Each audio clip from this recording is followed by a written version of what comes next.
Here's Brody Brazil.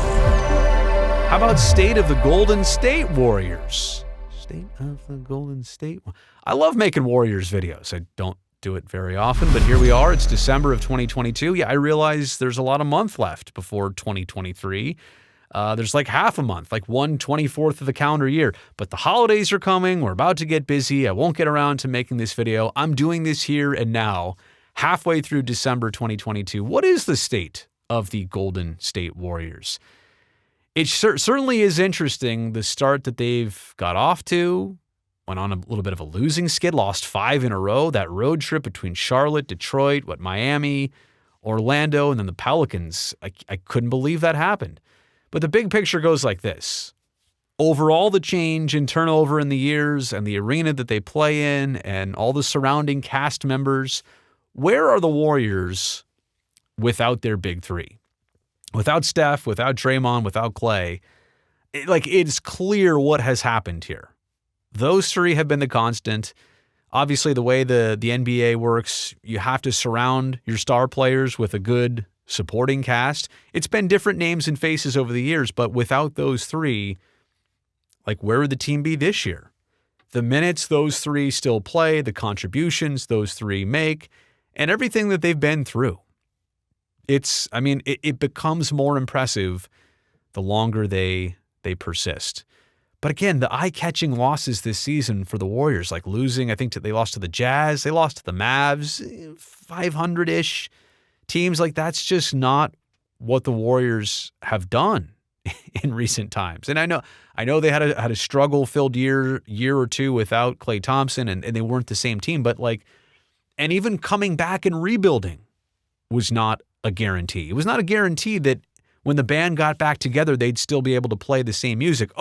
Until they did. Until they won the NBA title last year and beat Boston. But a couple eye-catching losses where you're like, these are the Warriors? These are who they're losing to? Wait, aren't they back? Didn't they just win an NBA title? Another Larry O'Brien trophy?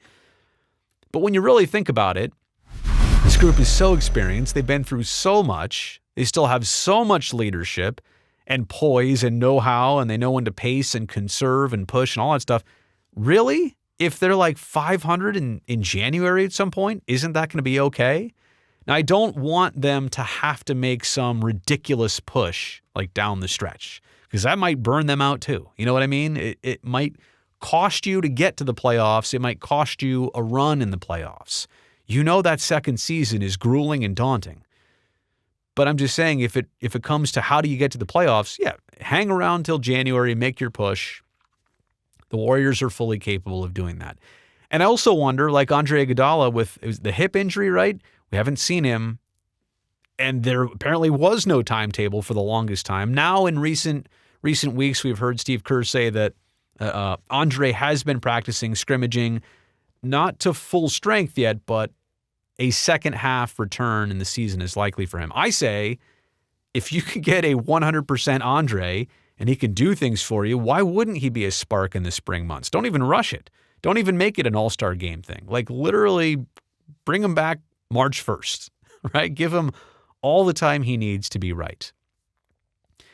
And the other thing I want to point out here with the Warriors is that, you've got your big three, but you also have that surrounding cast of Wiggins, Poole, and Looney with, important minutes that they're playing. But are you also kind of hopefully counting on a next wave and a next phase of players to get you through the hardest of times, the later half of the schedule, the Moody's, the Kumingas, the Wisemans, and obviously Wiseman's had a journey of his own this year, Santa Cruz included.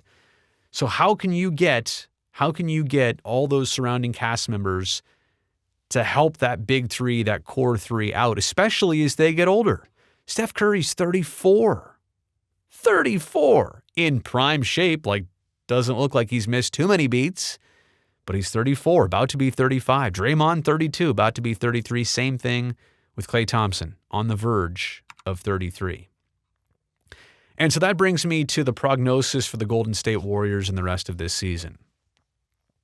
They could do one of two things, and they're opposite, completely opposite, but neither would really surprise me. They could win another NBA title. I'd say, I called it. I called it in December of 2022.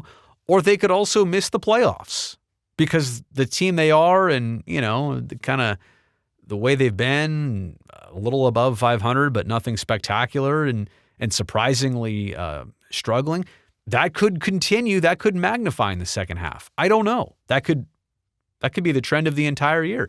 But neither one would be really surprising. And that's odd, right? Usually in sports, you have a read on a team. You've got an instinct on direction. I honestly don't know. I really don't have a great grasp on that. But again, it's that type of season for them. I do want to say the last thing here about the Warriors prognosis-wise is that their next few years, they have to be centered on transition. The Steph era, and no disrespect to Draymond or Clay, but Steph Curry has changed the game of basketball. Steph Curry has changed the Warriors as a franchise. Not to say they had a regrettable history at all by any means, but he has put a totally different coat of paint on this team. Honestly, it's been impressive. But we understand that the next 4 years are probably not going to look like the last 4 years or even the 4 years prior to that. That's got to be a realization that this team has to prepare for what's ahead immediately and to start preparing for it right now. And that's why I mentioned those cast members before. Your main characters right now, they've got some good basketball left, but they don't have a lot of that left. At least as long as we've known them, right? In the bigger picture. They don't have another 10 years at this. So hopefully they can contribute and end on a storybook note. So that's my state of the Warriors here in late 2022.